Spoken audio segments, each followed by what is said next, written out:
Le damos la más cordial bienvenida, muy buenas noches, muchísimas gracias por estar en sintonía de este periodismo en plural. El día de hoy vamos a dialogar sobre 3 temas importantes y le invitamos a que se quede, por supuesto, con nosotros. Vamos a hablar de esta relación prensa y presidencia. Cada vez se va poniendo el tema mucho más tirante respecto a la relación del presidente Andrés Manuel López Obrador con el gremio del periodismo. También vamos a hablar en esta noche del lunes 7 de febrero sobre la violencia contra la infancia. Son muchos los casos ya que se están registrando en el estado de Jalisco y sin duda también a nivel nacional de violencia contra niños, niñas y adolescentes. Nuestro último tema de esta noche para compartir con nuestra invitada y nuestros invitados es: Jalisco ya se pintó de color naranja en este semáforo epidemiológico de COVID-19. De tal forma que pues quédese con nosotros para escuchar la opinión de Vania de Dios, que ya está lista. ¿Cómo estás, Vania? Muy bien, muchas gracias. Buenas noches a todos. Un gusto estar aquí. Gabriel Torres. Buenas noches y buenas noches. Bienvenidos. Guillermo Velasco. ¿Qué tal? Muy buenas noches a todos. Un gusto estar aquí nuevamente. Y le damos la bienvenida a esta mesa a Iván Arrazola, quien es analista político, también catedrático, y que nos da mucho gusto que te sumes a este esfuerzo. Muchas gracias, Trini, por la invitación. Buenas noches a todas y a todos. Bueno, pues, ¿qué tal si comenzamos contigo abriendo justo este panel y hablando de este trato y sobre todo este pleito que ya se hizo como personal, ¿no?, del presidente Andrés Manuel López Obrador con la prensa en México? Bien, bueno, gracias, Trini. Efectivamente, hay una situación particularmente compleja, delicada, esta relación que se está dando entre pues la prensa, los periodistas y el presidente Andrés Manuel López Obrador. La razón, obviamente, y que es como el último episodio, tiene que ver con esta cuestión del reportaje de la Casa de Houston, que definitivamente provocó en el presidente un enojo enorme. Esta investigación que hizo Latinus, Carlos Loret de Mola, Mexicanos contra la Corrupción. Mexicanos Unidos contra la Corrupción, Carmen Aristegui, que también presentó el reportaje en su programa.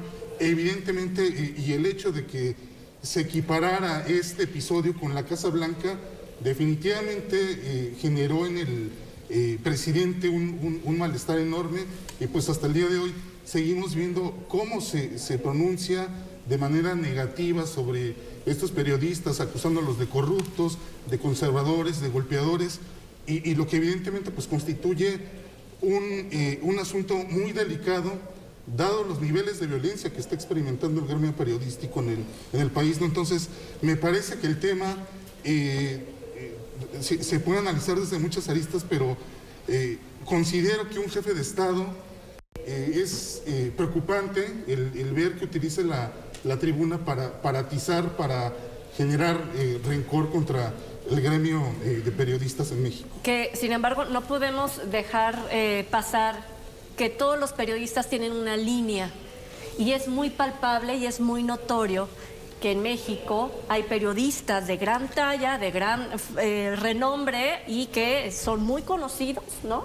Estamos hablando de todas estas personas que en algún punto se han colocado como contrarios a la política de la 4T, y son precisamente los que se han dedicado a hacer investigaciones que están calificadas, algunas como con falta de rigor periodístico, y que se han expuesto a la opinión pública solamente por atacar al presidente de la República. Sin embargo, hay otras investigaciones que tienen ese fundamento, ese rigor periodístico, la investigación, y aún así el presidente se aferra en desacreditar a los periodistas que encabezan estas investigaciones.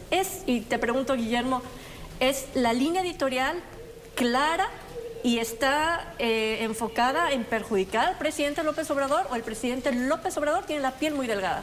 A ver, el presidente está incómodo como nunca, descolocado, siempre ha sido beligerante, siempre ha utilizado la mañanera para polarizar, pero como ya se refería efectivamente, en esta ocasión, cuando se han destapado historias vinculadas a su familia, el tema de la fábrica de chocolate, ¿no?, aquella historia que se destapó en torno también a sus hijos, y el tema de Houston, que evidencia un conflicto de interés y pone de manifiesto que la lucha contra la corrupción ha quedado estrictamente en el terreno del discurso.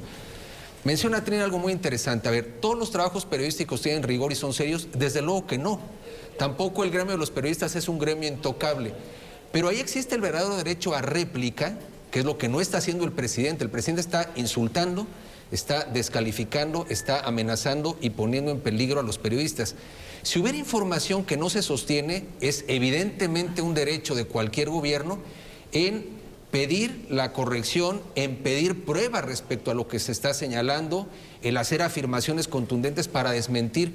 Pero el presidente de la República no ha desmentido absolutamente nada de lo señalado en la casa de Houston en torno a su hijo, a su nuera y al conflicto de interés con esa poderosa petrolera, que en realidad habilitó esa casa en función de contratos asignados millonarios con Pemex. Entonces, yo lo único que diría es esto, Trini.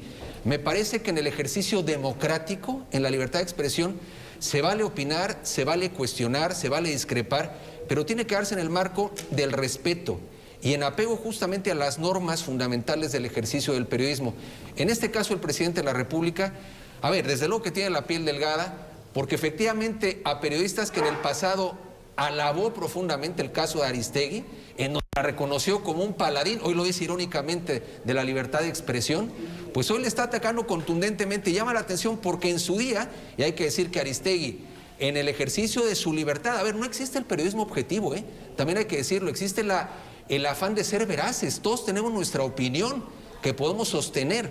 Entonces, en este caso me parece que el presidente de la República está muy enojado, muy molesto, pero sí me parece que está abusando del poder que le da esa palestra para ir contra periodistas, y esto me parece que es muy grave. ¿Está perdiendo el respeto del presidente Andrés Manuel López Obrador de parte del gremio? Es la narrativa que he utilizado desde un principio de la administración, es la prensa fifí, quienes están en contra de él es prensa fifí, hoy ha empezado a utilizar otro tipo de adjetivos, en los que si él no está de acuerdo con algo, no es lo mismo ser oposición, que él estuvo durante varios años siendo oposición, a ser gobierno. Y no es lo mismo criticar a ser criticado, definitivamente. Y como bien dice Guillermo también, sí se vale el derecho de réplica, pero él no está pidiendo el derecho de réplica, no tiene interés en dar el derecho de réplica. Él lo que quiere es frenar o neutralizar los comentarios y desmentirlos, y sobre todo mermar en algo que es tan importante y lo principal que puede tener cualquier periodista o cualquier personaje del gremio, que es la credibilidad. O sea, que lo que busca es restar credibilidad a la gente del medio o a la gente del gremio, porque pues con eso los desacredita. Y con eso pone en duda cualquier investigación, sea seria, sea rigurosa o no. Entonces, el discurso es el mismo, solamente que yo creo la narrativa va subiéndole de volumen cada vez más. Y sobre todo en un contexto en el que tenemos todavía el asunto de los periodistas asesinados, ver qué tanto está funcionando todo este sistema de protección o que si no está funcionando, que ya también la Comisión Estatal de Derechos Humanos en Baja California comenzó ya a investigar si realmente sirve o no sirve la protección que se está dando a periodistas. Entonces, tomar en cuenta también esto. Que son 5, ¿no? Ya los periodistas con el sucedido el fin de semana. Así es. También en Tijuana, ¿no? O sea, sí podemos sumar que ya son 5, 1 por semana en lo que va de este 2022. Cuando el ojo debería de estar también ahí, no estar desacreditando. Y insisto, él desacredita nada más y está tratando de mermar en la credibilidad. Y para eso aprovecha las mañaneras perfectamente. ¿Quién se excede, Gabriel, el periodista? O en este caso, siendo objetivos en el mensaje que le dio, la respuesta que le da Carmen Aristegui o que le da Víctor Trujillo en el carácter de broso al presidente de la República.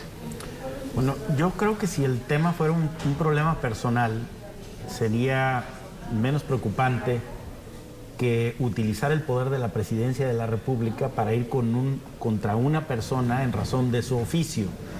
Porque el periodismo no es una actividad pública, el periodismo es una profesión. De hecho, la finalidad del periodismo no es coincidir, es hacer crítica.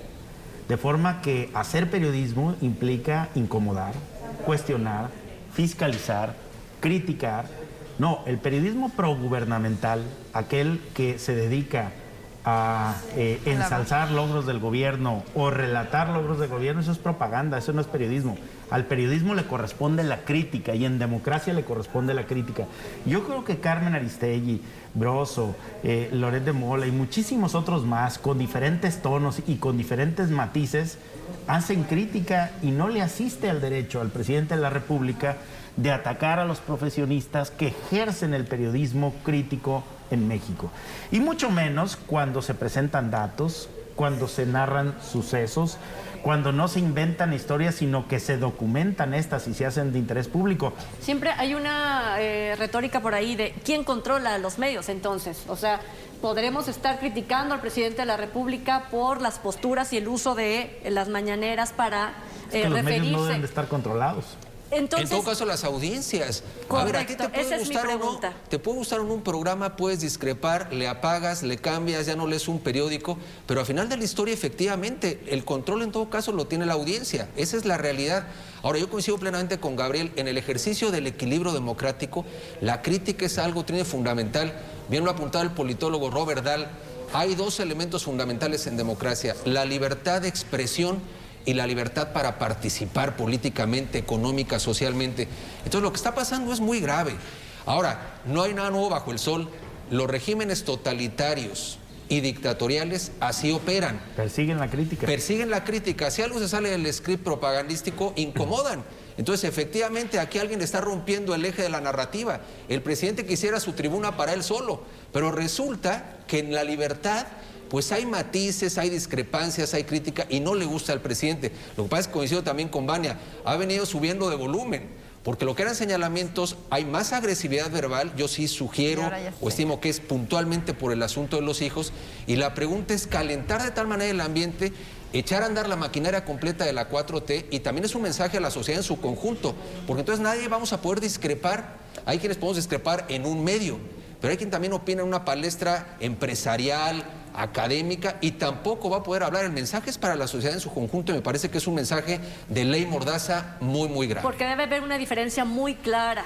El derecho a las audiencias o la audiencia misma no es el juego o no es el asiento o el lugar del presidente de la República. Él no es una audiencia de los medios de comunicación, no es aquel que se beneficia de, en este juego en el que él está ahorita como presidente de la República, de lo que dice o no dice un medio. Él es el presidente de la República. Es el jefe de Estado, Claro. jefe de gobierno y comandante en jefe de las Fuerzas Armadas, el hombre más poderoso del país. Titular de quienes quieren las mentiras cada mañana en la mañanera. Además, Pero además te está personalizando, o sea, cada vez, antes a lo mejor lo decía como en general y ahora ya es muy personalizado, Sí. ya es como ponerle el adjetivo a cada periodista o a cada trabajo de Pero investigación también que el se está haciendo. periodista se dirige a López Obrador y le dice Andrés, o sea, no es presidente de México, no es Andrés. Hay una relación, si se fijan, o sea, ya esto se convierte totalmente en personal y también el periodista rebasa, digo, no sé si están de acuerdo, pero aunque sea Andrés Manuel López Obrador, es tu presidente de la República. O sea, tanto no se reconoce en el cargo López Obrador, como tampoco este gremio de periodistas reconocen al presidente. Entonces hay un desconocimiento total. bueno, no es el caso de Carmen. Carmen siempre se refiere a él como el presidente de México. De Y hecho, en Loret la de Mola répli- también, ¿eh? En la réplica dice que lo grave es que se use el espacio público de la presidencia para dañar, dijo, para dañar. El presidente busca dañar y se refería una y otra vez al presidente. Lo de Broso estoy de acuerdo contigo, ok. es muy directo. Lo de Broso pareciera un tema personal. Yo sinceramente no me gusta, ni lo veo, ni me normo ahí en mis opiniones.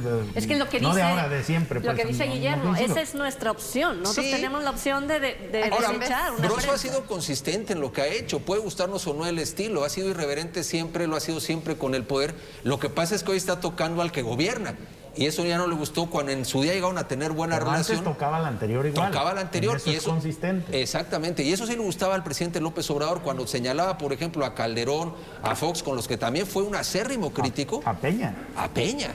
Nada más que aquí la historia es cuando tú ya estás al mando y entonces quisieras que todo fuera tu coro de voces angelicales en la mañanera y esto no es así. Esto no puede ser así. No es lo mismo ser oposición que ser gobierno. De hecho, pues esto no nada más es un tema que se queda a nivel nacional. Ya la Comisión Interamericana de Derechos Humanos ha señalado que este espacio de quienes tienen las mentiras deben de suspenderlo. No puede hacerse un ejercicio de estas características donde se estigmatiza, se ataca. No se usa un derecho de réplica. En realidad, no hay argumentos. Y bueno, el presidente se desnuda él solo en sus declaraciones todos los días, por ejemplo, señalando esta cuestión de que los periodistas para nada son objetivos, que deben de tomar partido, pues porque esa es la manera en la que se deben de comportar. Definitivamente, pues eso no puede ser algo, no puede venir del presidente una declaración de ese tipo, o que diga, investiguen, no van a encontrar nada acerca de mis hijos, cuando en realidad su obligación sería investigar si efectivamente hay conflicto de intereses en el tema de la casa de Houston, pero evidentemente no está en el ánimo, no está en la voluntad presidencial tratar, como lo comentaba hace un momento Guillermo, de esta lucha contra la corrupción, esta lucha contra la impunidad, no está presente definitivamente en el ánimo presidencial. Si le está funcionando la forma en cómo está llevando su comunicación con el país, no se va a entretener en ser un poquito o elevar el discurso con la prensa y no emitir a lo mejor opinión cuando no tenga justo los instrumentos en la mano, y simplemente esperar a responder a esa prensa, a esos ataques, cuando entonces todo su aparato gubernamental tenga las pruebas para desmentir cada una de las investigaciones que se van a seguir haciendo de aquí a que termine el gobierno, Gabriel. Yo entiendo que a todos los gobernantes de todos los signos, de todos los partidos, no es de Morena, con el PAN también se incomodaban, con el PRI se incomodaban. Entonces el derecho de libertad de expresión es consustancial a una democracia. Lo que tendríamos que preguntarnos es si queremos seguir defendiendo el modelo democrático en México, el régimen de libertades en México, porque sin libertad de expresión muchos otros derechos quedan conculcados de manera inmediata. Y sobre todo también que nos estamos distrayendo de lo importante, creo, que es, señor presidente, nos hace falta medicamentos, nos hace falta seguridad, nos hace falta protección al ejercicio periodístico. Señor presidente, nos faltan muchas cosas, ¿no? Lo vimos el fin de semana en Guerrero, ¿no? Con este tráiler que sueltan estos jóvenes de La Normal que dicen están infiltrados también por el crimen organizado, etcétera. Esos son los temas que nos gustaría que tuviera alguna reflexión seria sobre lo que está sucediendo en nuestro país. Tenemos que hacer una pausa. ¿Qué les parece si al regresar hablamos precisamente también de eso que es un pendiente para el presidente Andrés Manuel López Obrador, y sin duda la sociedad lo resiente ahora, que es la violencia contra nuestra niñez, contra nuestra infancia? Con eso regresamos después de la pausa.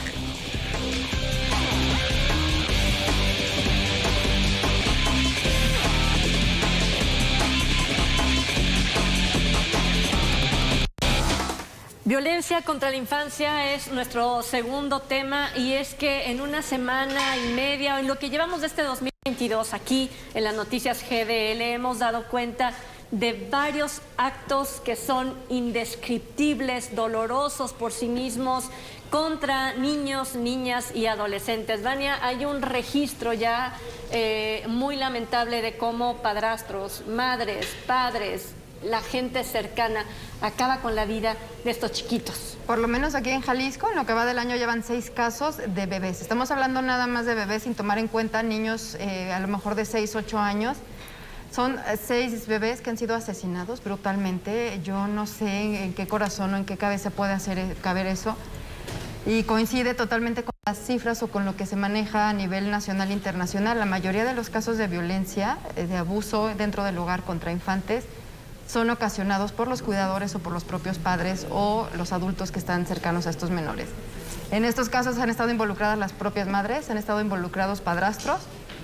Terrible, nos habla de la descomposición en la que estamos como sociedad, la forma en que llega o en que se dan a conocer estos casos y cuántos seguramente más no habrá. Los últimos se presentaron 2 menores este fin de semana al interior del estado, una niña y un niño que todavía no identifican la edad.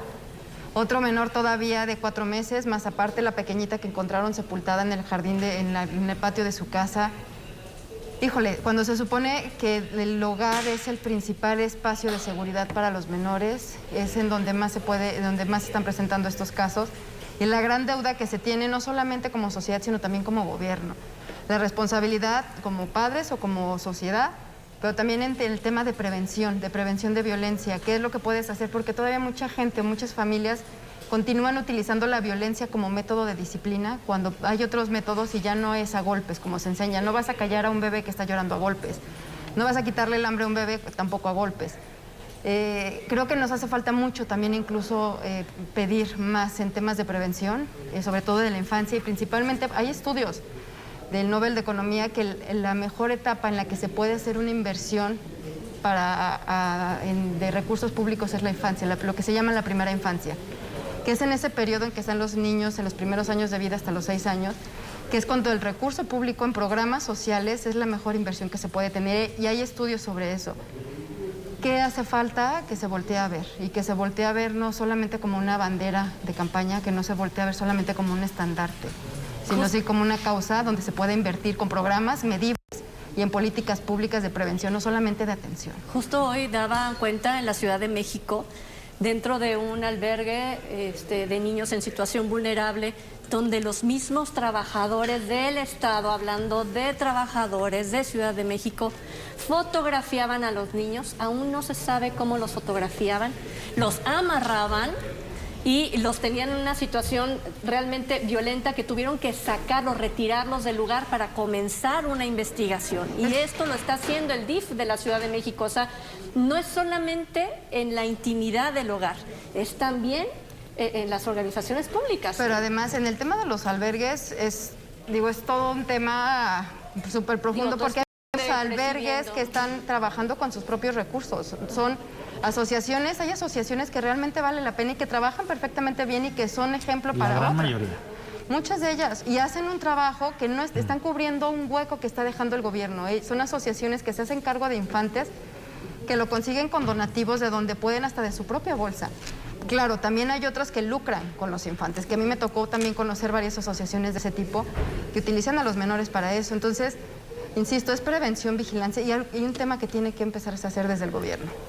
Y que abren estos centros de manera, cualquier particular de repente acondiciona la casa, abre y entran los menores, ¿no? Sí. A hacer cuidados, entre comillas. Ahora, yo creo que lo que dice Vani es muy importante. Hay un deterioro moral, un deterioro en los valores. Esto es indiscutible. O sea, tenemos que irnos al fondo del asunto. Si esto pasa al interior de las familias, con padrastros, con tíos, con figuras muy cercanas, entre hermanos, algo socialmente no está caminando bien, y por lo tanto, yendo a un tema de fondo, es un asunto en donde en realidad solamente los valores vividos en familia, arraigados en familia, pueden de alguna manera sanar una sociedad tan enferma.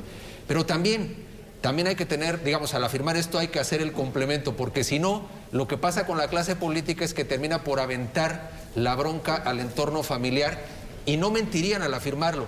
Pero también esto sucede porque hay impunidad, porque efectivamente los casos siempre se lamentan, es como dice el dicho, después de ahogado el niño, tapado el pozo. Empiezan las alarmas una vez que vemos estas desgracias que refiere Vania muy bien, que el drama es que son bebés. Entonces efectivamente el tema es que esto sucede porque aquellos que cometen estas atrocidades al poco tiempo están libres o ni siquiera se caminó para detenerlos. O sea, el tema queda completamente desdibujado. Entonces me parece que en el fondo, hay un dato también que da la OCDE, ligado a lo que ha circulado en estos días, sobre todo por lo alarmante, los días tan duros en Jalisco, en lo que comenzó el año. Pero la OCDE refiere, Trini, que México ocupa el primer lugar en violencia física, abuso sexual y homicidio de menores de 14 años. Este es un dato dramático, porque quiere decir que la infancia, que tendría que ser, junto con los adultos mayores, lo que más nos tendría que preocupar, porque son vulnerables, se están formando, en fin, pues resulta que ese sector, y esto deriva en otra gran tragedia, que es el caso de Eduardo Salomón, que efectivamente lo que ha suscitado, el gobierno ya entra reactivamente a un posicionamiento, pero lo cierto está en que no es el primer caso de menores sustraídos de sus casas, en donde en realidad después el tema suscita una gran alarma, pero después en la mayoría de los casos queda completamente impune. ¿Cómo puede alguien entrar a tu vivienda y sacarte de tu vivienda con todo lujo de detalle, ¿no? A gente armada, caminando por nuestras calles, y que pueda entrar a una vivienda y que la sociedad se quede totalmente pasmada, aunque avisaron en el momento en que estaban ocurriendo las cosas? Así le hicieron llegar los mensajes al papá y a la mamá de este joven de 16 años. No se pudo hacer nada, lo encuentran sin vida. Iván. Mira, es una situación muy lamentable, muy triste, los relatos de cómo llegan y sustraen al al menor, que además pues trató de proteger a sus dos hermanos más pequeños, pero que es un asunto que, revisando las cifras, las estadísticas, es consistente en Jalisco, donde en promedio matan, asesinan a 60 niños, al menos en los últimos 3 años. Esto es lo que ha ocurrido. Entonces, este es un fenómeno que es recurrente en los últimos años. Y que bueno, si tomamos además en cuenta este contexto de que estamos con el cambio de autoridades, cambio de fiscal en el Estado, parte del problema me parece que también tiene que ver con el tema de la procuración de justicia, con todos estos casos que quedan en la impunidad, una impunidad absoluta que prevalece en el Estado. Vaya papel, vaya paquete que le están dejando en este momento al gobernador y a una fiscalía que, si de algo carece, es de independencia para que efectivamente pueda cumplir con su papel. Y sumado a estas declaraciones del nuevo fiscal de que se le va a dar continuidad a un proyecto que pues en los hechos ha mostrado su fracaso, me parece que evidentemente este tema puede perdurar en el tiempo, y eso es muy preocupante, y que además en el caso de los niños, de los menores de edad, es una población que se invisibiliza, y que ciertamente hay un tema, una crisis de valores, pero también la actuación de las autoridades gubernamentales ha dejado mucho que desear en toda esta situación. De hecho, dicen que un caso puede transitar de 2 a 4 años para que se reciba sentencia, para que haya una sentencia, y esta no siempre favorable a la víctima, sino que en todo caso durante esos 4 años podría decir la autoridad: ya cumpliste con tu condena y ya te puedes salir, ¿no? Porque pagó un amparo, por lo que ustedes quieran y manden, ¿no? Entonces, tardaría de 2 a 4 años, dice la Asociación Cuepalistli de Claudia Rangel, que eso es lo que tardan en Jalisco en darle salida a una carpeta de investigación, y no siempre a favor de la víctima. Bueno, el 90% de los casos están impunes, de acuerdo a los propios datos de la Fiscalía, pero te voy a dar un dato. De acuerdo al Registro Nacional de Personas Desaparecidas y No Localizadas, en lo que va solamente de este sexenio, en estos últimos 3 años, han desaparecido 339 personas, y de esas que se han reportado como desaparecidas, 30 las han encontrado sin vida. Bueno, estábamos hablando ahorita de la violencia contra menores de edad, y yo voy a hablar 2 casos. Uno, pues es el que acaba de ocurrir en Tlajomulco, un niño que es, un menor de edad que es sustraído, está cuidando a sus hermanos, entran por él a la casa, se lo llevan, y luego se encuentra sin vida. No solamente eso, entraron a 3 casas antes, venían cateando las casas para dar con él, hasta que llegan a su casa y ahí le ponen un balazo y se lo llevan. Pero te voy a dar otro ejemplo, que es también violencia, de lo que dice la OCDE, que tenemos también en el primer lugar, violencia sexual contra menores de edad. Bueno, el caso del magistrado, fíjate, uno de los más altos cargos en Jalisco, de un magistrado que incluso videograbado en flagrancia quiso hacer valer amparos y argucias legales para salirse por la suya. Y cuando por fin le quitan el fuero, no logran presentarlo ante la juez, pues ya no aparece, ya se les fue. Y entonces es lo que dices, híjole, ni siquiera en los casos más visibles de Jalisco se puede hacer justicia. Hubo un video, ¿quién tiene la suerte de que lo pueda grabar una cámara? Lo desaforaron en el Congreso, le tocó una jueza que tiene perspectiva de género, ¿no? Y encontró la manera de no ir queriendo falsear una prueba de COVID, y luego se dio a la fuga. Finalmente es otro caso de impunidad, que están todas las pruebas visibles al alcance, que no se castiga. Y frente a eso, Trini, lo que pasa es que cuando el delito no se castiga, se alienta. Claro. Porque entonces la gente sabe que puede cometer este tipo de delitos y salir absolutamente impune. Pero aunque también es importante que, aunque haya eso, sí decirle a las personas que si ellos oyen, estás oyendo que están maltratando a alguien, o que si te das cuenta que están abusando de alguien, sea mujer, sea niño, hay que denunciar, porque si no te hace cómplice.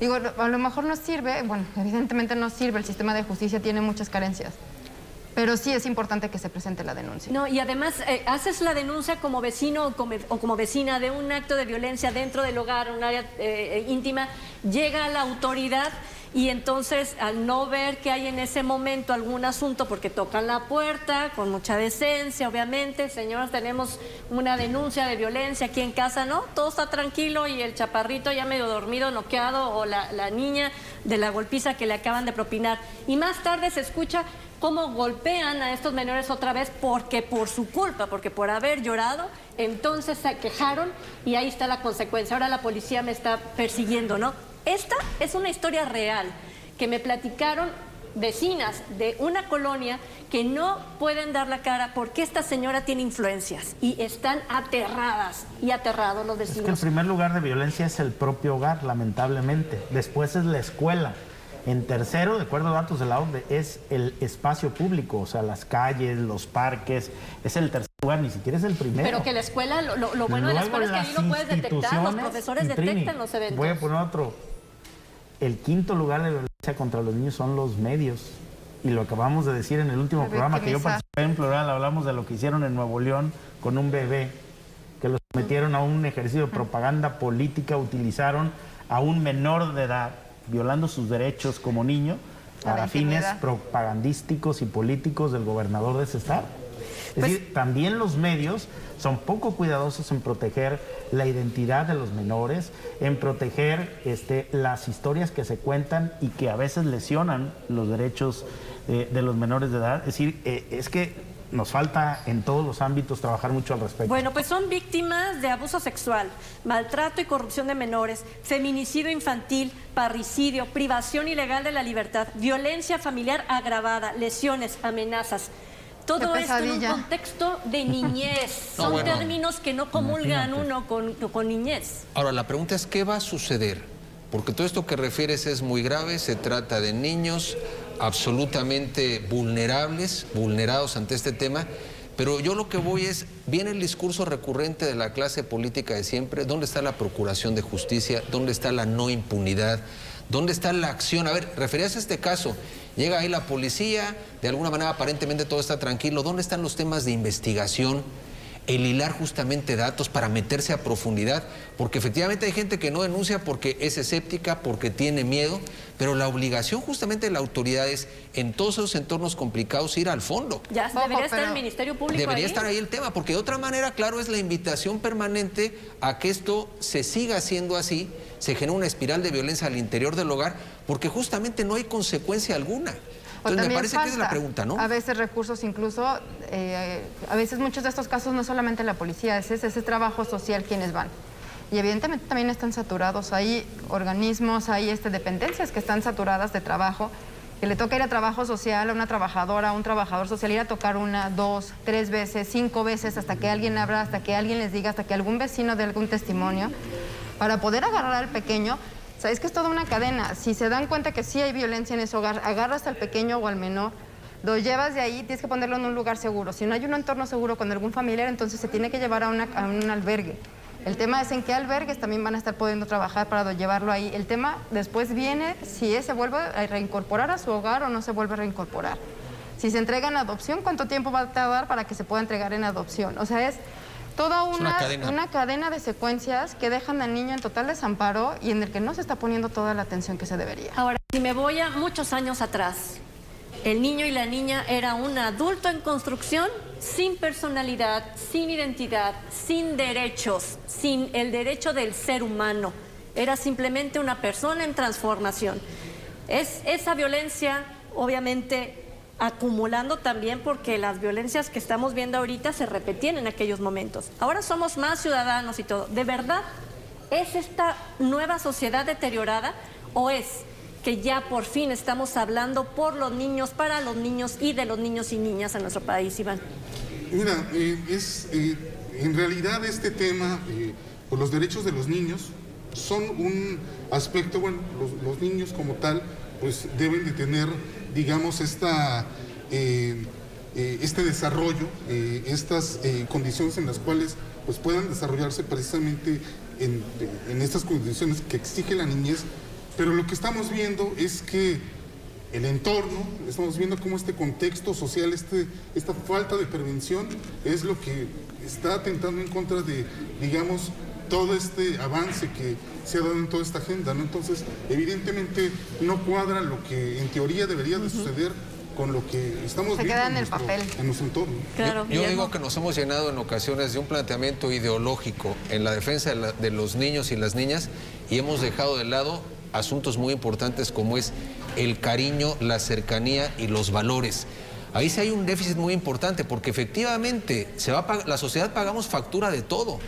Cuando hay niños solos, niños sin afecto, cuando no hay esa participación de padres de familia con el colegio, cuando hay pobreza extrema, pues efectivamente todo esto va situando o va generando un clima en donde no pueden florecer niños felices, niños seguros. Entonces yo sí creo que amén de que es importante la aplicación de leyes en la etapa reciente, me da la impresión que sí hay un deterioro porque lo fundamental lo hemos abandonado. Y ahí, ojo, los principales responsables somos los padres de familia.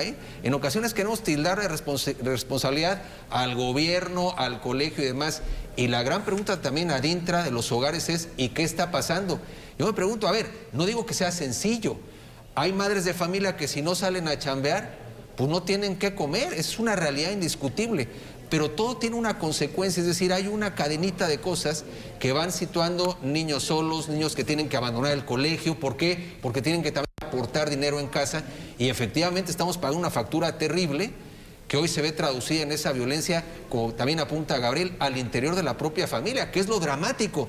Tendría que ser el entorno más seguro, de más protección, y resulta que en ocasiones se vuelve el infierno para algunos menores, ¿no? Pues hoy justo se dará cuenta de otro caso de un hombre y una mujer, papás de un niño en Lagos de Moreno, de 23 y 25 años, unos jóvenes que han matado precisamente a un menor, que lo dejan, lo tiran en una parcela, es encontrado en una parcela, un niño y una niña, son dos. Justo está la noticia hoy generándose y por supuesto tenemos esta y otras historias en nuestros espacios noticiosos que le invitamos por supuesto a que nos acompañen para darle seguimiento. Así pues las cosas, vamos a la pausa y vamos a regresar con más porque ya Jalisco está ahora en semáforo naranja y qué conlleva precisamente esto al volver de la pausa.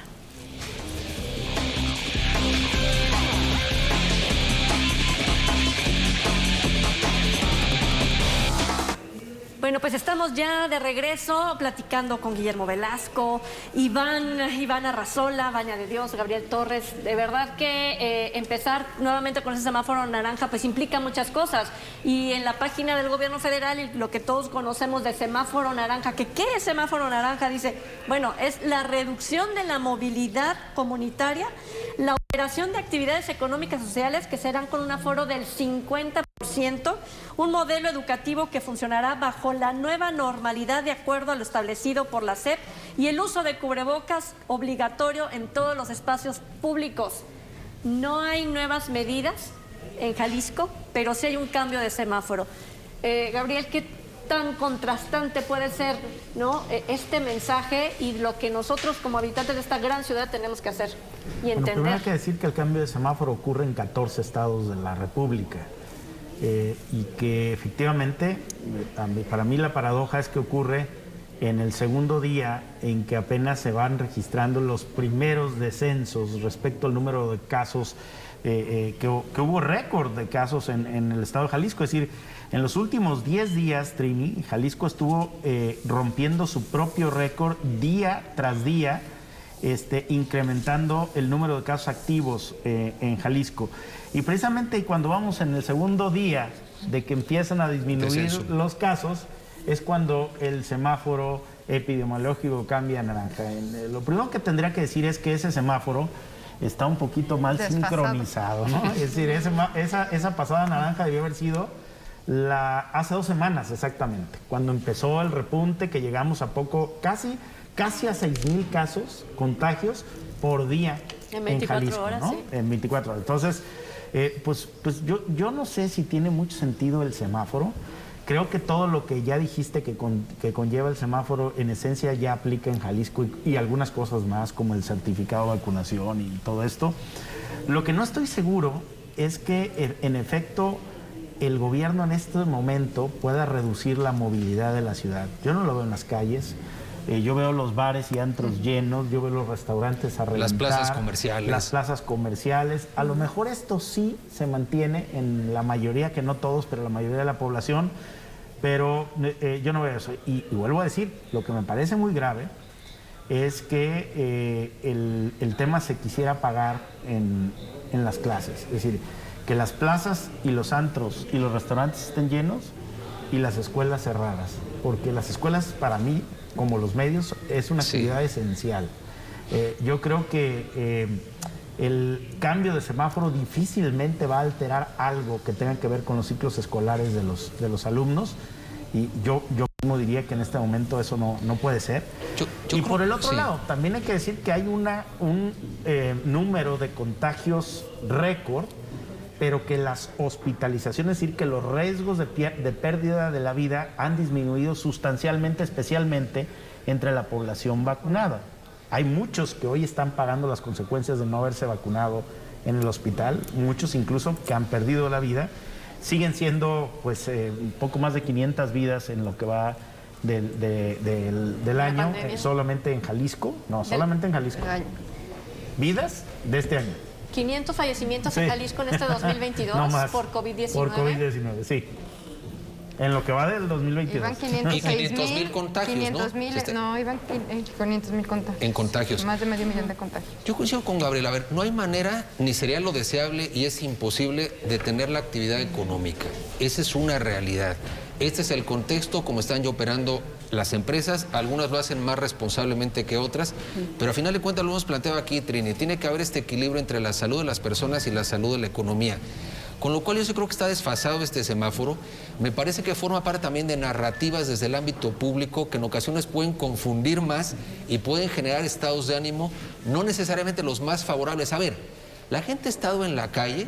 Sí coincido también que no hay manera de parar el tema educativo, porque efectivamente sería absolutamente incongruente no detener otras cuestiones y limitar la presencia de los niños en las aulas.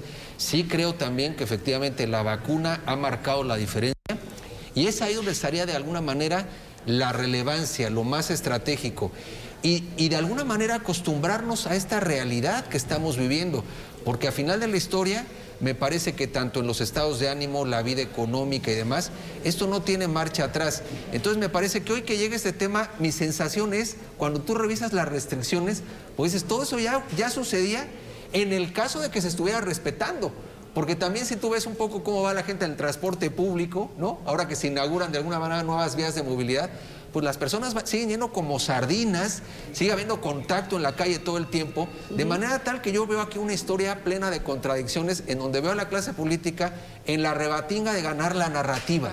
No necesariamente con los criterios económicos y médicos que todos demandamos, sino yo veo una guerra de anticipaciones políticas para ver quién destaca, con qué semáforo, con qué medida restrictiva, pero ahí también el gobierno de Jalisco tendrá que medir, porque hay cosas hoy en marcha que me parece que no pueden tener reversa tan fácilmente. Oye, Guillermo, y no solamente en los camiones o en el transporte público, a la hora de tramitar las incapacidades en las instituciones de salud era impresionante. Al pagar los impuestos en las recaudadoras, las filas en los bancos, o sea... No, una persona enferma haciendo fila o yéndose a parar 3 días seguidos para que le dieran su incapacidad. Conozco personas que de 9 días de incapacidad, 3 se las pasaron haciendo filas y yendo al médico para que le entregaran el documento. O gente que estaba enferma. Contagiados. Con dolor de cabeza, con dolor de cuerpo, sintiéndose mal. Con temperatura, pero que necesitaban el documento. El documento. Y además, muchos que les dijeron 5, 7 días y te regresas. Aunque salga tu prueba positiva, los estaban regresando a trabajar. Ahora, dicen las organizaciones internacionales que en abril esto se va a calmar, se va a tranquilizar. Nos queda febrero y marzo, ¿no? Vamos pensando que ese es el ritmo que dan las autoridades de manera internacional. Y mencionan que esto del tapete ya no sirve, pues nunca que esto de ponerse el spray en el cuerpo ya no sirve, y lavarse las manos sí, y el cubrebocas es lo único. La higiene personal y el cubrebocas es lo único. ¿Y la vacuna? Correcto. ¿Y la seguir vacuna? Con la vacuna, ¿no? Pero en el día a día, ¿no? En el día a día. Y obviamente seguir con la aplicación de la vacuna. Hemos entendido ya, Iván, todo este cambio. ¿Le hacemos caso al semáforo? ¿Hay alguna relación de nuestro comportamiento con el semáforo? Que yo, en lo personal, digo, pues obviamente coincido con ustedes, no hay ninguna relación, ¿no? Mira, un tema es, ya lo comentaban aquí en la mesa, el tema de la contradicción entre los mensajes que mandan las autoridades encargadas de esta labor. Vemos, por ejemplo, que la semana pasada el subsecretario López-Gatell dice, bueno, ya estamos domando la pandemia. ¿Cuántas veces hemos escuchado esa frase por parte del subsecretario? Y ahora, bueno, resulta que de tener 14 estados en verde, pues ahora nada más tenemos 4, y que bueno, el norte del país, 14 entidades se han pintado de naranja. ¿Eso qué significa? Había elementos como para pensar que en Jalisco la situación era más grave. Bueno, si lo vemos, por ejemplo, en el promedio de camas ocupadas, el promedio anda en 40 y tantos %, Jalisco en 66, 67%, muy por arriba de esa media. Unidades o camas de terapia intensiva, también el promedio más o menos en 30, Jalisco por ahí del 43, 44, estamos por arriba. Entonces había elementos como para pensar que en Jalisco teníamos que pasar esa etapa. Posiblemente si revisamos estos indicadores, sí, era el momento. La cuestión de si, bueno, todas estas medidas van a servir, nuevamente si vemos el discurso oficial, pues vemos al presidente López Obrador diciendo, pues esto es como una gripita, ¿no? Realmente no es tan severo. Y estamos viendo que en realidad esto sí tiene afectaciones muy importantes en la vida de las personas para tramitar una incapacidad, para poder demostrar ante tu patrón que sí, efectivamente estoy enfermo y no puedo ir.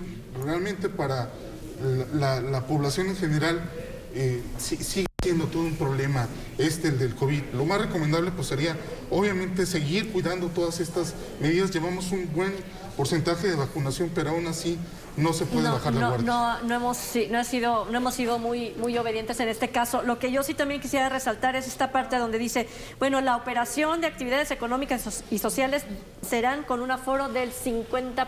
Pero ya lo había dicho eso el gobernador. Eso ya estaba planteado y nunca sucedió además, ¿eh?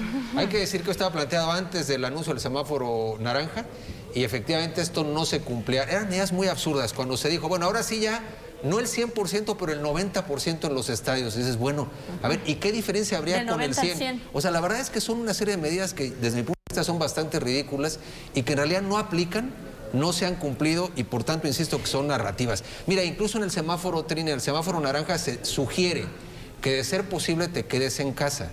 La realidad es que esto es imposible. Pero es bueno, o sea, es imposible. Es bueno que no nos quedemos en casa, es bueno que sigamos con la actividad, es bueno que nos acostumbremos al COVID. Es bueno. Pero a ver, vamos olvidándonos ya de los semáforos. No, absolutamente no. Yo creo que hay que tener conciencia. Ya maneras de cuidarnos al estar chambeando, trabajando, saliendo inclusive.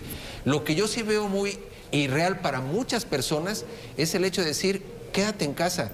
Muchos nunca se han podido quedar y eso no es criticable. Ahora, no con esto estoy invitando a decir ya fuera cubrebocas y decir, no, sí ser precavidos, pero yo creo que también hay que ser sumamente realistas en dónde estamos, lo que implica el trabajo de la gente, el drama también de no socializar, todos los temas mentales que también hemos hablado de salud mental al respecto. Yo creo que hay que verlo en una visión integral y sobre todo con un profundo realismo desde mi punto de vista. Es que dicen que, bueno, y lo sabemos todos, hay una crisis económica que no nos podemos dar el lujo de meter freno otra vez. Pues que ya son 2 años. Y 2022 no pinta bien. Exacto. Hay otro tema, Trini. Mira, había cosas en donde yo creo que sí se pudo haber sido más prudente. Voy a poner los ejemplos de las ferias paganas y religiosas en los municipios. La verdad es que ninguna se canceló, a pesar de lo que dijo el gobernador, de haber una medida vigente. Hicieron las cosas, bueno, pero ocurrieron exactamente, y yo tengo un montón de imágenes.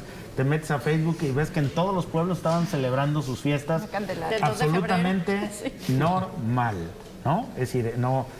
Y es que yo creo que el gobierno tiene un límite en su autoridad cuando el pueblo entra en una desobediencia colectiva que le entiendo puede ser producto ya del hartazgo, del problema psicológico, de las ganas de salir, de saber, porque lo saben, que se arriesgan, que hay una enfermedad, que es sumamente contagiosa, que pone en riesgo su vida. No obstante, decidieron hacerlo, ¿no? Ahora, esta desobediencia colectiva me hiciste recordar, Canadá con estos choferes de transporte de carga pesada que se manifestaron con sus vehículos En España para decirle también. al presidente de Canadá pare con sus medidas restrictivas. España ya lo vimos. Vemos un país como Dinamarca o vemos un país como Israel. Inglaterra que dice basta, se acabó la Con pandemia. todo. Sí, no, claro. Ellos dijeron, ¿sabes qué? Inmunidad de rebaño total, y esto significa a la vida normal.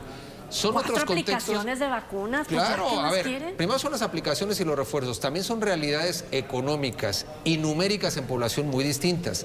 Es decir, también vale la pena revisar los No contextos. son pero sociedades saturadas. exactamente, pero es cierto que ha sido una apuesta estratégica al más alto nivel también, avalada por científicos y médicos en aquellos países. Es decir, no es solamente una decisión de naturaleza política. Con lo cual me parece que también es un tema que vale la pena revisar, insisto, en qué contexto se dio, ¿no? Pero Trini, déjame dar un dato interesante para la audiencia. En los últimos 3 días, de acuerdo a los datos de Radar Jalisco, se ha disminuido un 22% el número de casos activos en los últimos 3 días. Todavía el jueves de la semana pasada fue el día récord en Jalisco con 5.900 contagios, que es el día que llegamos casi a los 6.000. Pero después de eso ha venido una baja significativa que pues a lo mejor tiene que ver mucho con esto que ya mencionaba Guillermo, es decir, la inmunidad de rebaño. Se han contagiado tantas personas ahorita, a mí me cuesta trabajo identificar quién no Sí, se ha exactamente. enfermado. Que de alguna manera estamos arribando a eso, deseado o no deseado. Ese es el escenario que se empieza a perfilar en Jalisco. Entonces, que precisamente después de una disminución del 22% de los casos, venga el semáforo naranja, dices, pues que semáforo mide qué cosa, ¿no? O sea, el semáforo debió haber sido naranja hace 2 semanas. Claro, porque No ha la tenido sentido. última semana que viendo el corte es al 5 de febrero, se registraron en una semana 39.251 nuevos casos de coronavirus en Jalisco. Es una cifra enorme. Y así se siguen sumando semana tras semana, según Radar, este sistema de medición del estado de Jalisco, que además tiene una disparidad con el gobierno, con el registro federal, con este sistema que tiene el gobierno federal. Tienen más casos registrados por una diferencia de 300,000 casos de COVID nuevos. A diferencia del gobierno federal. Entonces, es el gobierno federal el quien te da el semáforo, ¿no? Oye, no pero es también el es gobierno Ahí del tienen los estado. criterios políticos al respecto. Y luego sin duda 14. alguna. ¿Cómo puedes creer que 14 entidades se movieron epidemiológicamente de forma idéntica en el país? Pues eso no es creíble. Digo, los estados, lo vemos en el mapa de los municipios, la presencia de los casos activos es muy asimétrico por regiones o por focos de infección en el estado. Pero tú dices, de repente todo el norte, pues para eso es una decisión política de meter a 14 estados de un día para otro al semáforo naranja. Oye, pero también ojo con lo de los casos, porque si se registran menos casos, también hay que ver qué cantidad de pruebas hay. Sí, Pues sí. Yo me tocó acompañar a 2 personas a que se hicieran pruebas y no había no de había antígenos. casos. Son más casos. se Había están registrando únicamente más pruebas casos. PCR que te salen Menos arriba de muertes. 2,000 pesos. Pues prefieren no hacerse la prueba. Porque de mejor. esos casos, pues hay una cifra negra altísima, porque hay Claro. una gran cantidad de casos, digamos, diagnosticados de forma clínica, sin prueba de laboratorio, que son COVID. Bueno, pues nos vamos. Lo único que sí es Ser el cubrebocas. precavidos, sí invitar a las personas que nos ven, ser precavidos, vacunarse, por amor de Dios, es decir, que no lo ha hecho. Vacunarse Me parece y que... cubrebocas. Esas son las 2 medidas que nos van a salvar de morir por coronavirus, pero que todo el mundo nadie se va a salvar de haber Disminuye padecido los en alguna riesgos. ocasión coronavirus. Así que muchísimas gracias por habernos acompañado, Guillermo. Gracias. Gracias, muy buenas noches a todos. Iván, gracias. Gracias, Juan. Vania, Gabriel. Buenas noches. Gracias. Gracias, A Juan. usted, muy buenas noches. Nos escuchamos y vemos en la próxima.